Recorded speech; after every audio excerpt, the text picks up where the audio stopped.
Hello, my name is Malte Simmerkopf from Copenhagen, Denmark. In this lesson, we're going to be looking at dodge and burning, where we're guiding the attention of the viewer's eyes with light and shadows. We're going to be using a lot of different techniques, and we're going to get into some of the backbones of what I do different with my editing than most other people. So I'm really looking forward to this lesson.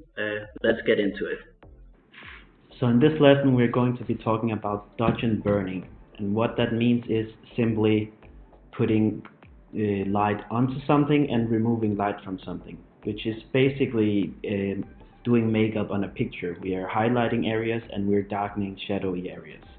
So if you watch the last lesson, you will realize that what we did there was actually kind of dodge and burning, and as I've been talking about in a lot of the lessons, we have all these local adjustments we can do in Photoshop, and these are great for doing dodge and burning, because the entire point of doing dodge and burning in Photoshop is that we can control exactly where we're doing it, and we can in that sense put our creative vision over our photo. Whereas if we're doing adjustments in shadows in global effects, we're not able to control where we're guiding the eye of the audience of the photo.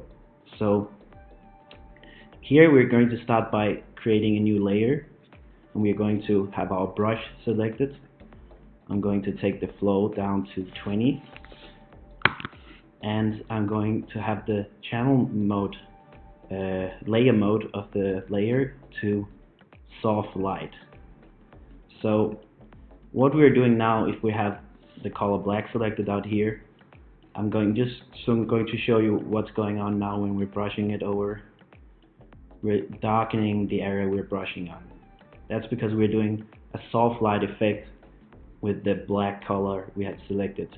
So using this, we can locally do our burning, which is darkening, and if we press X, we get the white color selected down here. We can always click the X to swap the primary and secondary color here, and if we do that and go over something, you can see how it brightens up this certain area. So what can we really use this for? My favorite way to use this dodge and burning is to create the illusion of 3 dimensions. You can really, by painting in shadows and highlights, you can really make a picture pop and seem like it's more like almost 4-dimensional, like it's almost popping out of the screen. Because you're highlighting all the shadows, it will seem like people can see the entire shape of it. So let me give you an example here. When we're doing dodge and burning, the best tip is to always zoom in as much as possible. I'm just pinching here on the Mac to zoom in. Now, when we're doing dodge and burning, it's very important that we first take a moment to consider the photo's light, because whatever we do, we want to stay authentic to the light that's in the photo. We don't want to create light that is not doesn't align with the light that's actually in the photo. So for instance, in this photo, we know that the sun is coming here, and the sunbeams are coming towards us here, and as you can see when you're looking at the photo, just take a little time to analyze. You can see the shadows here on the boats are where they should be, as if the light came towards us. So we don't want to suddenly be painting highlights here, because that would seem unnatural. The sun is coming towards us, so everything that is kind of hidden from plain sight of the sun should be darker. And what we want to do is we want to accentuate that. We want to complement what the light in the real situation is already doing. So I'm going to zoom in on the boat now. I'm going to use the tip from one of the earlier lessons where we take the black color here. I'm just going to click on this shadow, and you can see this plank has a shadow line here from where it's hidden from the sun. Just going to click one place, and I'm going to press shift and click here, and in that way we're making a line between the 2 points. And I'm just going to use a little time clicking back and forth on some different shadows, and then I'm going to take down the flow to 6%. I'm going to press X to switch between shadows and highlights by putting the white color to the front. I'm going to zoom in even more, and you can see here we have highlights on the boats from where the sun is hitting. And when we're doing highlights, we always want to do a lower flow or lower opacity, because highlights will always seem more dramatic than shadows. And in general, when we're putting highlights on things, I want you to use an even smaller brush than when you're doing shadows. So you can see here I have a very small brush now for accentuating the highlights. I'm just going to use the shift method to apply that. You can see here, we're zoomed in a lot right now. You can see here this natural highlight that's going through here, and there's a small shadow here. We're so much zoomed in that we can see the individual pixels now. But really, this is what brings my photos apart from a lot of other people who create photos. I will take the time to put out every little complex detail that is in the photo, really make sure to bring out all the small details of light that's in there and make them pop out so you get the feeling of 3 dimensions. Now I'm just going to quickly apply it a little more, and we're going to do what we always do by clicking on and off the layer so we can see the progress, the difference we're making. Just taking the flow down, painting in some highlights here, taking the flow a little up because it's not so visible, painting in the highlights, and here we have this entire leg here is in shadow, so we're just gonna paint the shadows in on this. And here you can see a good example. If you really analyze the ring here, you can see actually highlights are hitting here and shadows are hitting down here. You can always use our colors here to see the further down we are on the colors, the darker the color is, and the more up we go, the brighter it is. So this is a good way to kind of just press I for eyedropper, or you can select it over here and just go through the picture to kind of get the feeling for what's going on. As you can see, the brightest parts are here, so I want to paint in here even brighter. I'm going to select all the way up here, and then all these adjustments we're making are small adjustments, but if you do a lot of them, I'm going to press the dark color for down here, they will have a great impact. That's always the rule with the Photoshop. All the small impacts together can create a big effect. If you try to just do it with one effect, it's going to seem unnatural. It's going to seem fake. So as an example, I'm just going to zoom out here, and I'm going to click the eye icon here to hide what we have just created. And you can see how it feels like this ring, this light ring, is popping, like it's 3-dimensional, even more than it already is. Because what creates the 3-dimensional look is that we can see highlights hitting people, we can see the shadows covering people. So when we bring out these shadows and highlights, we're actually bringing out the 3D feeling in the photo. And you can also see on the boat, put it on and off, the planks here seem even more separated from the rest. So that is one way to do the dodge and burning, and I think it's probably my favorite way to do it. And you can spend hours doing this if you want to. You don't have to, but you can spend hours doing that. Another way to do it that can get a lot of good results quickly is by using the color range we had from the last lesson. So I'm going to create a curves layer. You can also do that by clicking up here, but I created it by clicking New, Curves. So what we have here is our tonal curves. We have down here the shadows, up here we have the highlights. So if I'm clicking here, I'm making new points, and then we can pull. So now I'm pulling the shadows down, as you can see in the picture. So what I want to do right now is I want the shadows to feel darker, to feel more contrasty. So I'm going to do this effect, and then I'm going to double click here like we did in the last lesson, click color range, and I'm going to select the shadows on this boat's deck. You can see Photoshop does a really good job of selecting this area here. You can always take the fuzziness up and down. You can always shift click if you want to add more. You can take the fuzziness down again. So we just need to know that right now we're bringing out the darkness, the contrast in the shadows. So we're not focusing, we don't want to hit any highlights at all if possible.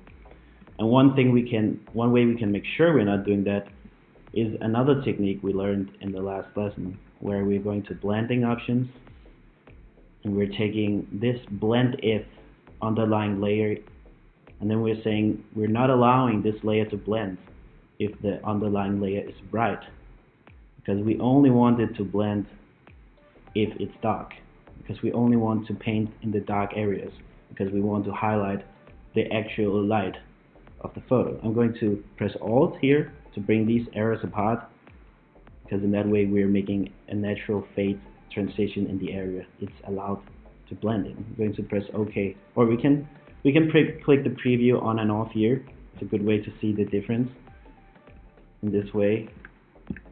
And now I'm going to click OK. So you can always remember the curves color range is not perfect, so you can always Alt Option click on the mask and see, okay, what are we actually affecting right now. We only wanted to do it on the boat, but you can see we're hitting a lot of places where I feel like it doesn't make sense that we're hitting, like here. So I'm just taking a black color, bringing the flow to 100, and that way I'm erasing these parts of the photo.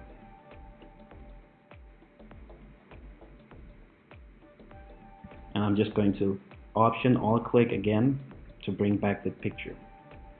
So if I'm making a group now by shift clicking, selecting both of these layers we just created, and pressing Alt G to make a group, we can see the difference between what we just did. And what you need to do and think about when you're creating an image is, how does light work in real life? In real life, things that are close to us will seem more contrasty, where things further away will seem more faded. So if we want the natural feeling of depth, we want to kind of fade this. So make sure you don't use this technique we just learned now to just take these mountains and make them super contrasty and black, because that's one thing I used to do a lot, and I know that a lot of people will do. And suddenly, if this part here, just to quickly exemplify, is very dark, it doesn't really make any sense, because this object is further away than this. So this boat here in the foreground should have a deeper shadow than the mountain further away. One way we can make sure to bring that out, and this is a good way of creating the feeling of layers, because we know the boats should have the deepest shadow, darkest blacks. We know this middle ground here, these trees, they should have the second deepest shadows, and then in the end the mountains should have the least dark shadows. So right now you can see we've made a lot of contrast in the boats, so it's pretty obvious that those are our foreground, but I don't feel like we can see the big difference between the trees here and the mountain. So I'm going to first bring down the darkness by burning the mountains, the trees a little. I'm going to bring down the flow so we don't go overboard. And then I'm just going to burn these trees, metaphorically. And also the reflections is a good thing to use the burn on as well. We always want to keep in mind the reflection should receive equal treatment. I'm going to bring the opacity down, 0, and slowly up, and a little more up. And at the same time, I'm going to take this here, I'm going to make a new curves layer. This is a really good way of making sure you have the rule for how black it can go is by going to a curves layer and you're taking this up. This point is the blackest point in the photo, so by taking this up we're fading it. Now true black cannot go further than this. So if we put this up quite a lot and then afterwards pull it down here, you can see we're kind of fading this, but we're making sure it's not true black. So afterwards we're taking the mask here and I'm pressing Command I to make sure it's inverted, and in that case completely black and not showing anywhere. Then I'm pressing B for brush and X to bring the white color to the front. And now I'm just painting this fade on the mountains here because we wanted them to feel further away.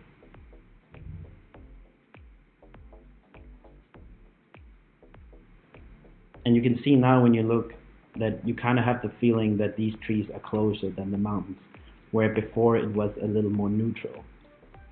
One last trick I want to learn you in this lesson is using channel mixer to burn specific color channels. And this one is especially useful for our foreground, I feel. I love to use it for the foreground. So I'm creating a new layer here. I'm creating channel mixer. I'm making it monochrome. Some of these things you don't necessarily have to question. You can just kind of accept it as a technique that I'm learning you, because this one can be fairly complex to explain, but it's a cool, neat little trick to create a unique contrast effect. But it can be explained throughout all the different techniques we've learned throughout the lessons. So if you've been watching closely, you will understand why this effect is getting applied as it is. So I'm taking down the blue channel here and I'm bringing up the green and the red channel, and then I'm bringing up the constant. I'm bringing it slowly down and I'm changing the layer mode to multiply. And what you can see now, when I'm bringing the constant slowly down, watch the water here. The water is slowly getting more contrasted. Bring the blues even more down. So what I'm doing now, because I only want it applied here, is that I'm going to fade it in with a gradient. Pressing G, I'm pressing linear gradient, and I have white and black colors selected. I'm just going to grab down here and make a nice faded gradient. So you can see now we have faded the water here, we have darkened it without touching the yellow colors and the red colors in the boat. That's called kind of a natural vignette we just created, where the eye will automatically go towards the boat.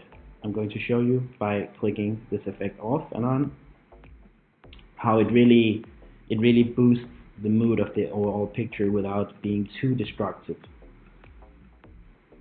So now I'm going to make a group of all the things we've been creating in this lesson, shift clicking and marking everything, making a group, and you can see the big difference already from what we have done. And as always, when you do this, you should be very critical of yourself. When you're clicking this on and off, you might always be like, I actually liked some of the things like they were before better, and that's very normal. That's how I do my editing often. I will use a lot of time just putting effects on and off to make sure that I actually like what I'm creating. Because oftentimes you will try something and it will not quite have the effect you wanted it to. So for instance, I feel like I watched a little too much detail out of this mountain here. So I go back to our curves layer and I'm going to bring the shadows down even more here. And now you can see I brought back some of the details while still fading the mountains. So in this way we have learned to locally adjust where the people are looking when they're watching our photo. We are putting light different places in the photo. We are creating depth. We're creating the three-dimensional feeling. And in some photos you will be able to completely separate an object from its background with this technique. In other photos it would just be a slight makeover for the photo. So it can have very drastically different effects. But the key takeaway here is that we are able to creatively control where our audience are looking. So thank you so much for watching this lesson, and I hope you learned something. So I hope you enjoyed this lesson and that you learned some useful techniques. Make sure to also watch the next lesson where we're going to go into advanced coloring, which is one of my favorite things to do with a photo. So hopefully I will see you in the next one.